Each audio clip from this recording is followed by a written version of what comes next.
Welcome everybody to this morning's acid-base presentation. I'm going to be presenting a complex case today, and we'll go through it slowly. It's a very interesting case, actually. So this is a 55-year-old female who came in with an infected knee prosthesis. And as far as the past medical history, she had diabetes, she was obese. And in the hospital, because of the pain, she was given Norco for approximately 6 weeks, and she had some vomiting. And these are her chemistries and blood gases. So the sodium was a bit high, so some dysnatremia.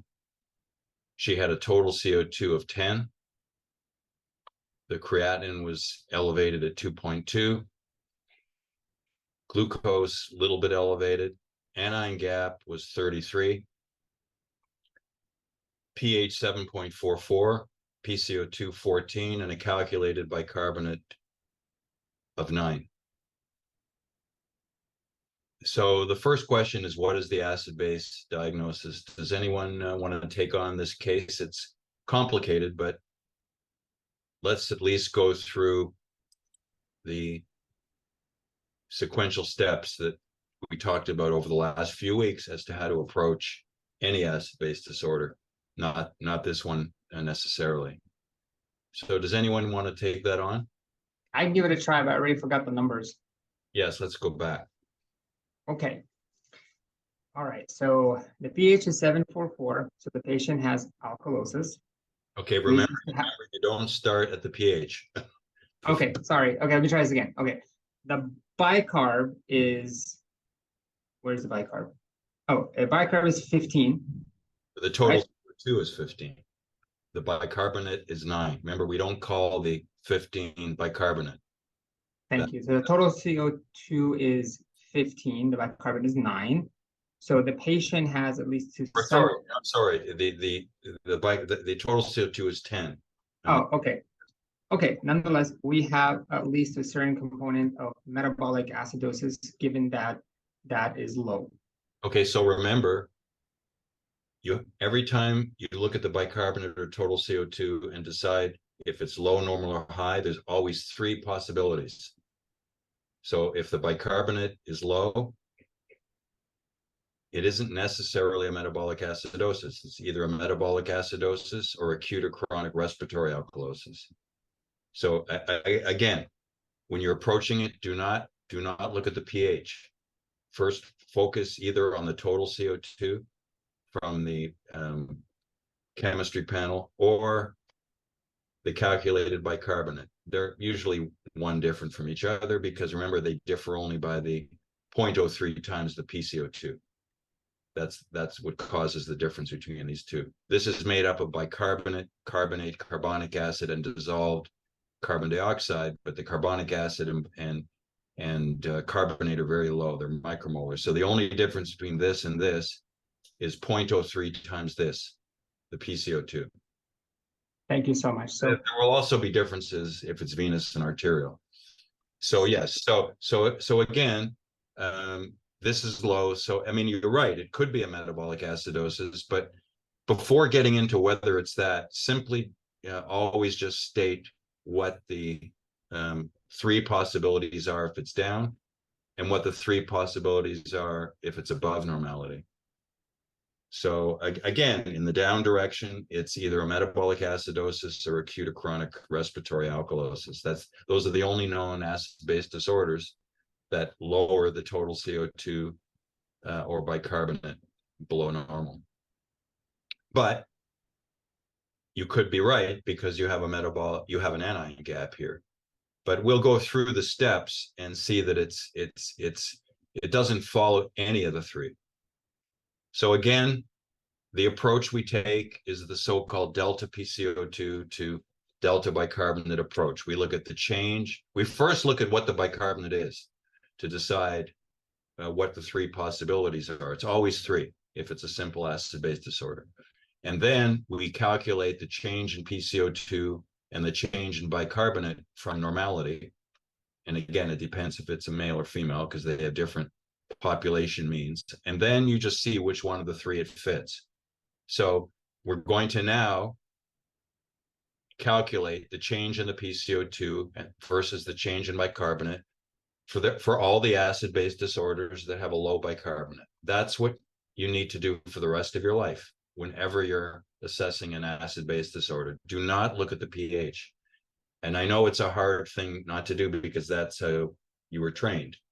But if you do that, you're never going to be able to diagnose complex acid-base disorders. You're always going to focus in on the pH and then say, it must be this. But that's the pH, remember, is the net result of a number of potential acid-base disorders.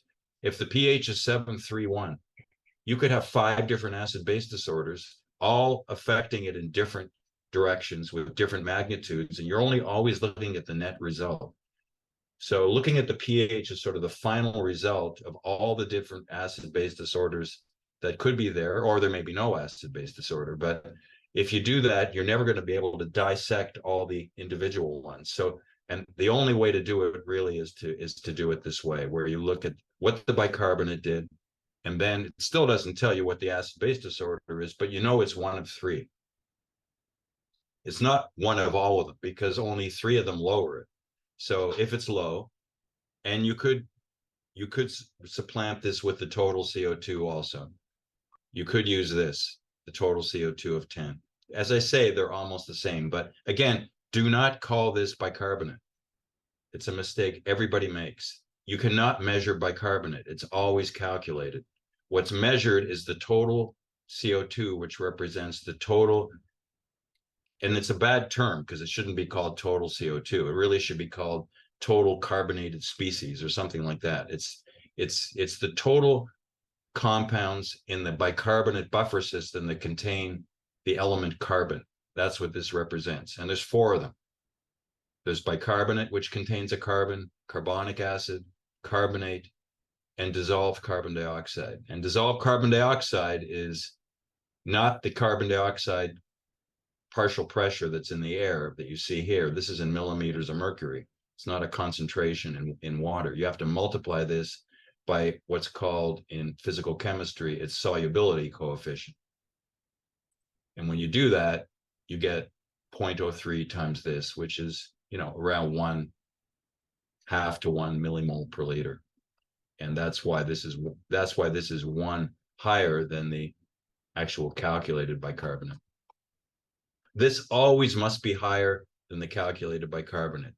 If it's the same or lower, you have a mistake somewhere, or you're mixing venous and arterial bloods. That's another reason. If you have a respiratory acidosis, as we talked about, the difference between the calculated bicarbonate and the total CO2 is even going to be greater.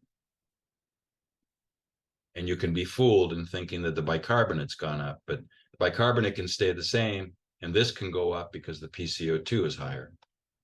So remember, this is a reflection of the bicarbonate and the dissolved carbon dioxide from the PCO2, not just the bicarbonate. It's mostly bicarbonate.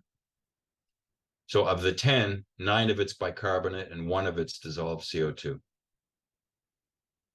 Okay, so let's go back to the case. Again, when we look at these things, we drill in on what the bicarbonate is. We ignore every other single number here. Your brain focuses on this like a laser, or this.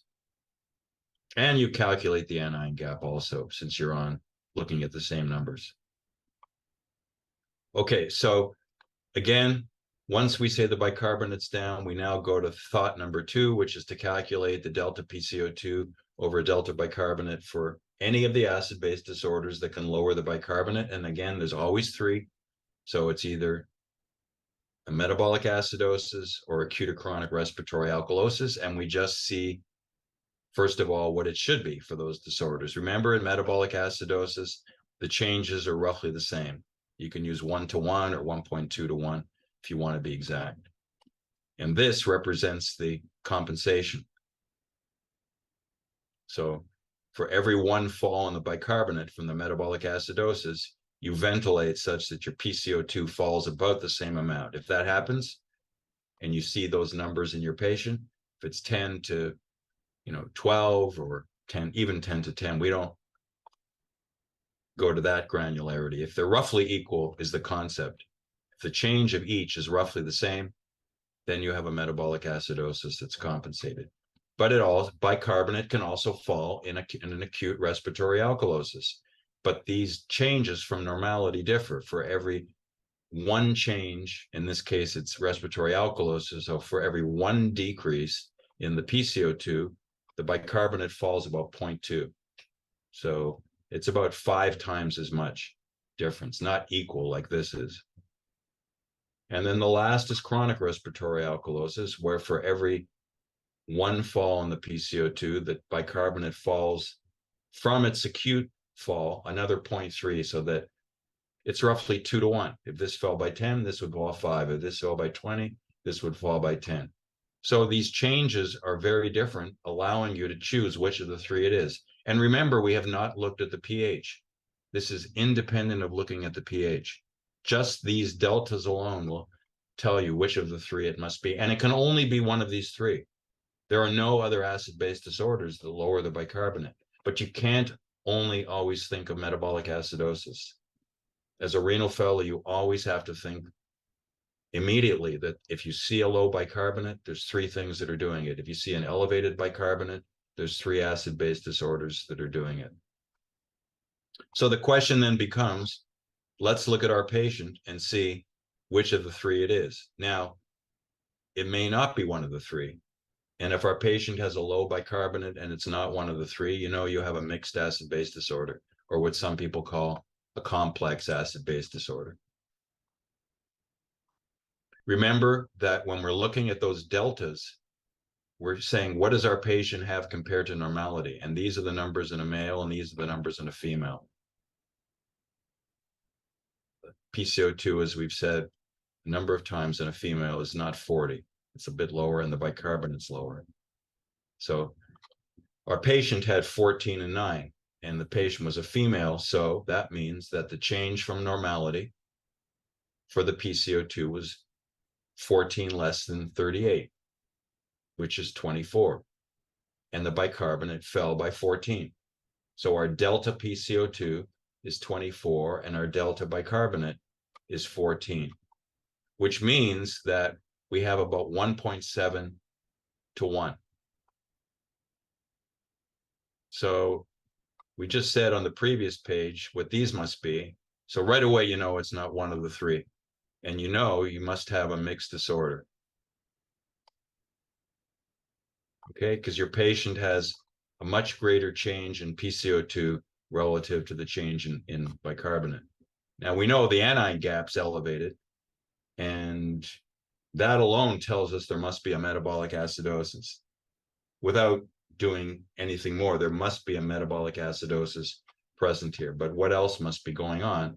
If it was a simple metabolic acidosis, then the change in PCO2 and change in bicarbonate would be roughly equal, or this would be 12 to 10 or 1.2 to 1, roughly the same, but not 24 versus 14. So if this was just a compensated metabolic acidosis, this is what we would expect for those ratios. So because the PCO2 fell more than we would expect, we have an additional respiratory alkalosis. So we know at a minimum the patient has a metabolic acidosis accounting for the anion gap, but the PCO2 fell more than we would predict from the compensation. So there's an additional respiratory alkalosis. Now look, we haven't looked at the pH yet. We don't care what the pH is. It doesn't help us. Again, the pH is a net effect of all these things. Now, are we done yet? Does the patient have only a metabolic acidosis of the anion gap type and a respiratory alkalosis? Or is there something else going on? Well, as we'll see on the next slide, there's also something else going on, because what we always need to calculate when you have an anion gap type metabolic acidosis, you have to look at the delta anion gap, and let's think about what that's doing. Remember, when you have an anion gap metabolic acidosis, you usually have a proton that's generated in the cells, like lactate or lactic acid, or in ketoacidosis, beta hydroxybutyrate or butyric acid or acetoacetic acid. those are anions, organic anions that are made with a proton. Now it's the proton that comes out of the cell and acidifies the ECF fluid by dropping the bicarbonate. But the organic anion also comes into the blood. They're equal in amounts when they're produced. So these two different substances are coming into the blood. One is creating the metabolic acidosis. Remember, the lactate or beta hydroxybutyrate is not and has nothing to do with changing the bicarbonate. It's a bystander. It's an organic anion that comes with the proton. It's the proton that's doing the acid-base changes. People get confused. They think the lactate is creating the metabolic acidosis. It has nothing to do with it. If the lactate came in with sodium, you wouldn't have a lactic acidosis. In fact, we use lactate, sodium lactate in PD fluid. You don't get a metabolic acidosis from that. In fact, the lactate is converted into bicarbonate. That's why we use it. And that brings up the thought that in the lactic acidosis, if you had the proton and the lactate coming into the blood, and the lactate was converted into bicarbonate as fast as the protons lowering it, you would never get a metabolic acidosis because you have something lowering it and you have the organic anion being converted back into bicarbonate. Nothing would happen. The reason you get a metabolic acidosis in a lactic acidosis or in ketoacidosis is because the proton binding to bicarbonate is so much faster than the organic anion being converted back to bicarbonate. It does occur, it's just slower. So we have these two processes. We have protons coming into the blood, lowering the bicarbonate. We have anions coming in, raising our anion gap. The bicarbonate is converted after it's protonated to carbon dioxide and water. That's fine. We just excrete the water and we excrete the carbon dioxide. If we assume that the increase in the anion gap is equal to the drop in the bicarbonate, or in absolute terms, the change in the anion gap is equal to the change in the bicarbonate, then if you think clearly, and that's an assumption, but if we assume that, that means you can calculate what the original bicarbonate was by taking the current low bicarbonate and adding to it the increase in the anion gap. So let's do that in this patient. So the anion gap is 33. Let's assume it's 11. We don't know for sure in this patient or in our hospital, the normal is 11, but let's say it's roughly that. It's going to be 11 or 12, 10, 11, 12, and assume there's no albumin issue with this patient. That means that the anion gap went up about 22 from its original level. So we take this 22 and we add that to the current bicarbonate to get the original bicarbonate. The current bicarbonate is 9. So if we take 22 and add it to 9, this tells us that the original bicarbonate was 31. Now, what you should get, if it's a simple anion gap type metabolic acidosis, is 24 or 25. The fact that we're getting 31 means that there's another acid-base disorder going on. So what is our revised acid-base diagnosis? We already said the patient must have an anion gap metabolic acidosis and a respiratory alkalosis. We also know the patient must have a metabolic alkalosis in addition, because when we added the delta anion gap to the current bicarbonate, we didn't get 24 or 25. We got 31, which means we have to come up with another reason why the bicarbonate is predicted to have been higher. Now, we don't know which started first. We don't know in what order they came about. But we do know that there's 3 acid-base disorders in this patient, and that would be what you'd write on a test. Okay, so as far as this patient clinically, the Norco was stopped and the acidemia slowly corrected. What should be ordered? Well, this lab test was ordered and it came back at 10.5. Does anyone have any thoughts about what might be going on in the patient? Has anyone heard of pyroglutamate or 5-oxoproline? Never. As What is that? I'm sorry. I've never actually heard about it, so I'm interested. What is that? That's the purpose of today's talk. We're going to go into it. It's actually it's one of the anion gap type metabolic acidoses that you need to know about. Anyone else hear about it or know anything about it or know how Norco might be related to it? Okay. So the clinical diagnosis is called pyroglutamic acidemia. And that's what we'll talk about today. So in 1974, Larson came into the literature with the first publication, and the paper was called Pyroglutamic Aciduria as an inborn error of metabolism in a pediatric journal. And it is now known to be an autosomal recessive disorder. It appears in infancy. And children get a metabolic acidosis. It's characterized by these abnormalities, and they have a number of different neurologic issues also, but the key issue is they have a chronic metabolic acidosis. And it's caused by a marked deficiency of this enzyme that's important for making glutathione. Now, glutathione, as you may recall, is a very important antioxidant. And it's a tripeptide, a linear thiol tripeptide, and it's present at very high concentrations in virtually all our cells. And it's made of 3 amino acids. That's why it's called a tripeptide: glutamate, cysteine, and glycine.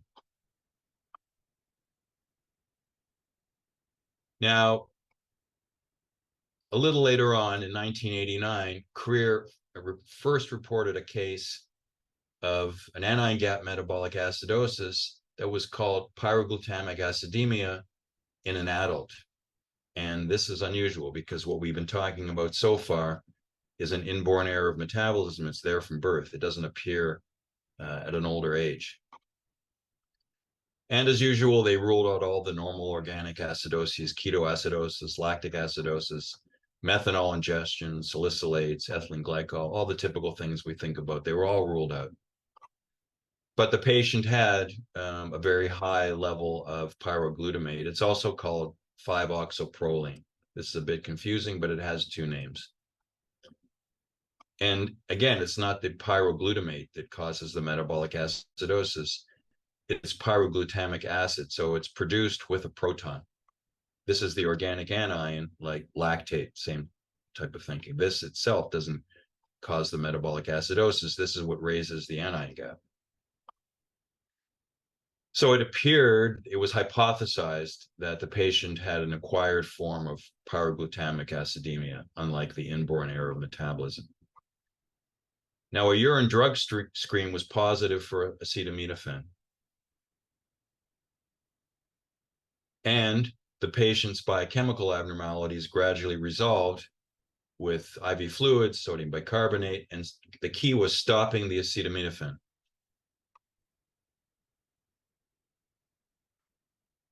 So this is the biochemistry, and I don't expect you to memorize any of this or learn any of this or even remember any of this from the slide. I just wanted to show you, this is the cycle that makes glutathione. And you start off with a glutamic acid, you go through this enzymatic cycle, you add a cysteine through another enzyme, you add a glycine through another enzyme system, and you end up with glutathione. This is a great paper, Michael Emmett and C. Jason from 2014. You really should read this paper. You'll hear about it. You're going to get this on your boards, and it's something that you should be familiar with. And any time in your fellowship or for the rest of your career, you have someone on acetaminophen who has a metabolic acidosis that you can't explain, you got to think of this immediately. Now, what happens with acetaminophen, first of all, as I'll say shortly, it lowers your cysteine level, and that blocks this step, and that's why glutathione decreases. Acetaminophen is also metabolized into something called NAPQI. You'll hear about this in the literature. And NAPQI also blocks the addition of glycine to make glutathione. So 2 reasons why glutathione can't be made. The lowering of glutathione actually stimulates this cycle, and it turns out that you get this futile cycle made. All these steps are blocked, and you make this 5-oxoproline, which is the acid that is creating the problem in the patient. Remember, it's called pyroglutamic acid also. So biochemically, what happens is you end up in this futile cycle where you just keep decreasing glutamate and making glutamate. In the meantime, you're making this acid every time. It just goes around, around, around. And if you're interested in more details, you can read Kumar's paper from 2010.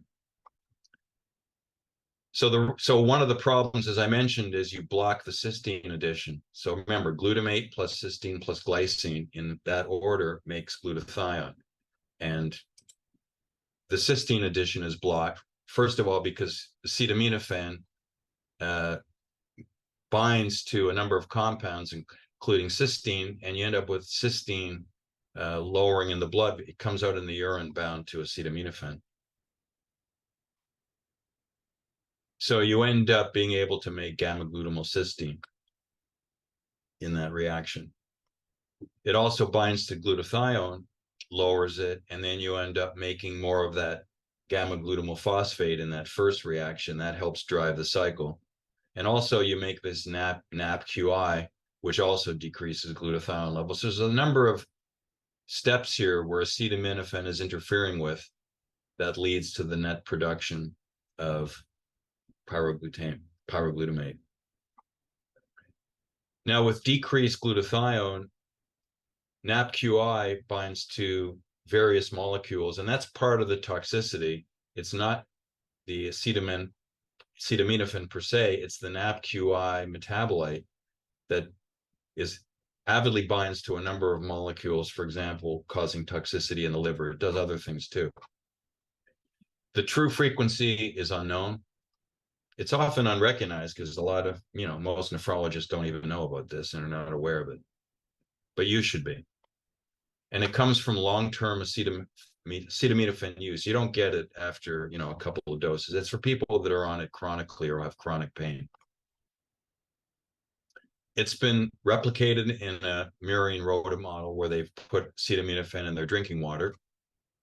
For some reason, the majority of patients are women who also have other chronic medical diseases.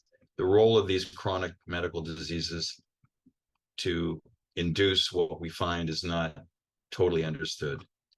And it does resolve when you stop the acetaminophen. So it is causally related to the acetaminophen. There's a lot of confusion in the literature when these cases started coming out. But now it's felt that it is directly related to the acetaminophen on top of these potentially other chronic medical diseases. Now, as far as therapy, some people feel if you give N-acetylcysteine, you may help with the recovery, although that's not clear. One of the hypothesized mechanisms is by increasing cysteine. Remember that acetaminophen binds to the cysteine and you lower the cysteine in your blood, impairing your ability to add cysteine to the glutamate to make glutathione. This may help replenish some of the cysteine in the blood and allow that to occur. In the rodent model, methionine helps prevent the disorder, and one of the thoughts is that it can be converted to sulfur-containing amino acids, including cysteine, in the rat. Occasionally, patients have been dialyzed. And as I said, you tend to see it in patients with the following conditions: malnourished patients, chronic alcoholic patients, liver disease, patients with CKD, tends to occur in females. And again, it's not acute acetaminophen use, it's chronic acetaminophen use. So always look for these kind of background abnormalities in someone who has an organic acidosis, in someone who is taking Tylenol chronically. Now remember, Norco that this patient was on was a mixture. It's a mixture of oxycodone and acetaminophen. Just a review as to how we think of organic acidoses or metabolic acidoses with an elevated anion gap. Methanol and this doesn't say what the acid is. I'll show that shortly. It just tells you the compound. These aren't acids, not at least most of them are. Some of them are. So methanol is not an acid. There must be an acid produced that causes it. We'll talk about that in a second, or briefly review it. Uremia, diabetic ketoacidosis, what we just talked about, pyroglutamate, propylene glycol, those are the P's from the mud piles, and ingestions, which include isoniazid ecstasy or compounds called cathinones. These are like amphetamines, the cathinones. Lactic acidosis, ethylene glycol or diethylene glycol, which people always forget, and salicylates. Another way to remember, another acronym that people have come up with is Goldmark, and it just reorganizes these things. Glycols like ethylene, diethylene, or propylene glycol. Oxyproline, the pyroglutamic acid, today's case, L or D lactate. Methanol, aspirin, renal failure, or ketoacidosis. So again, the key question is not these things necessarily, but what are the acids that we're talking about? Because you can't get an organic acidosis without an organic anion coming into the blood with a proton. So it's fine just to know this is a resident, but as a renal failure, you need to be able to know every single acid that is coming out in these particular, with these particular ingestions or compounds. So again, we're talking about a process where you have a proton being made always in the ICF, and it comes out into the ECF and lowers the bicarbonate. I didn't show it here. It's also lowering the bicarbonate in the cells. It doesn't just escape the cell entirely and lower only extracellular bicarbonate. The intracellular bicarbonate is also being lowered. You also get an intracellular metabolic acidosis that we don't talk about because we don't think of anything inside the cells. But in fact, 28 liters of your 42 liters of total body water is intracellular. So in fact, as far as just the mass amount, you lose actually the greatest amount of bicarbonate intracellularly. It's just that clinically we only look at the extracellular bicarbonate and base our acid base changes on that. But it's occurring inside the cells too. And I also show only the organic anion leaving. Some of it stays in the cells too. But again, the point being the organic anion comes into the blood, allowing us to see it as an elevated anion gap, or measuring it directly. If we measure lactate or we measure the ketone bodies, we're measuring this directly. But again, remember, these things do not cause the metabolic acidosis. It's the proton that was created biochemically that is lowering the bicarbonate. So again, this is true for all these substances that are causing it. It's just that, and the proton is the same for all of them. It's the organic anion that's different that you need to know about as a renal fellow. So here's just a summary of some of those. So with ethylene glycol, number of different hypotheses. There's glycolic acid, glyoxylic acid, oxalic acid, alpha hydroxy beta keto adipic acid, which is a real tongue twister, and hippuric acid. All these different acids are hypothesized to be the organic anion that is coming into the blood in an ethylene glycol ingestion. And then diethylene glycol, you see these other two organic anions that are coming out. Again, the proton's always the same. Propylene glycol, it's thought to be a lactic acidosis. Methanol is formic acid. So remember, with methanol ingestion, you have formate and a proton mate, and that's actually what's felt to cause the retinal damage in the eye. It's the formic acid or the formate. INH, you get both a lactic and a keto acidosis. Ecstasy, lactic acidosis, and the cathinones, which are related to the amphetamines, also a lactic acidosis. That could be due to, in the latter two, to vasoconstriction and poor tissue perfusion. Okay, so I think I'll stop there today. It's an interesting organic acidosis that you don't see on the list, that you don't think about, but there are so many people taking Tylenol, and it is so underdiagnosed because oftentimes it may not be very severe. If the bicarbonate or the total CO2 is 21 or 20, people tend to ignore it. The anion gap's only gone up, but to 16 or 17, people won't send off a blood for pyroglutamic acid. But you should think of it no matter what the magnitude is, and definitely know about it for your renal boards. Okay, so I think I'll stop there today. Does anyone have any questions?